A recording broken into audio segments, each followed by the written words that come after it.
Kinilabas sa banwang 2023, minukyat na kin 2.8 million in bilang darang turista ang dinatang king Central Luzon, agpangking datos ng Department of Tourism Region 3. Ngayon 2024, asahan kanuwa mga tiyapang 5% iti, umigit king 3 milyon uling ningaw sandang revenge travel king turismo. Dakal kanu karang travel plan sa mepornada pauli ng pandemya ing pasibayong i-schedule darang turista. Iti kanu in tourism opportunity sa alina dapat palagpasan ng Central Luzon, lakwas natin yung airporting rehiyon na entry point darang bisita. Agpangkang Regional Development Council Chairperson at Tarlac Governor Susan Yap, kailangan niya pang samasan ng turismo king rehiyon at i-monitor ding tourism establishments ang pong activities au offer da karem bisita. Anya ngeni, di na ng direktiba ng Council and Department of Tourism Bangawan Tourism Master Plan apang international ing set a standard. Kayan tabel akano dapat keti ding local government units at karelang local tourism offices. Yes, before the year ended, my directive to the Regional Development Council, especially the Department of Tourism, is really to create a plan now for the entire region and the hubs here.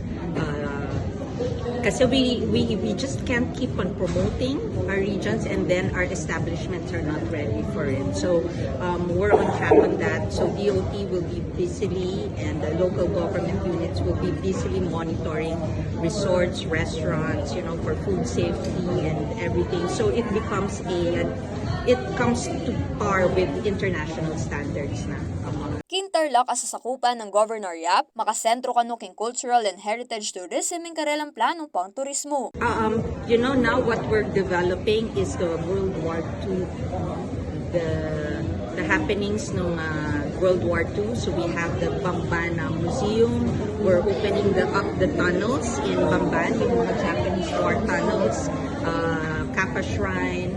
So that's the historical side of it, and we also have church trips, church tourism, where we have beautiful churches in Tarlac, restored and beautifully created. Kasado niya naman kanu yung development plan para kang kabundukang parte ng probinsya, nung nuka rin ng mismong arkitekto ng Clark International Airport ing magdisenyo. We have the mountains, we have elevations as high as Baguio, which is not known. That will soon be open. We're just making sure that all regulations and policies are in place before we open that very exciting part. We've in fact asked one of the architect who designed the Clark Airport to do the master plan for the mountains of Tarlac. Agpangkan Department of Tourism, ing tourism sector ing second highest driver for economic growth ning 2023. May kapagambagya iting 404 billion pesos king ekonomiya ning bangsa. Kaya bay Lumbang Parungaw, ako po yung kakayong talusuyo, Arlen Salonga, ating pusong makabalen.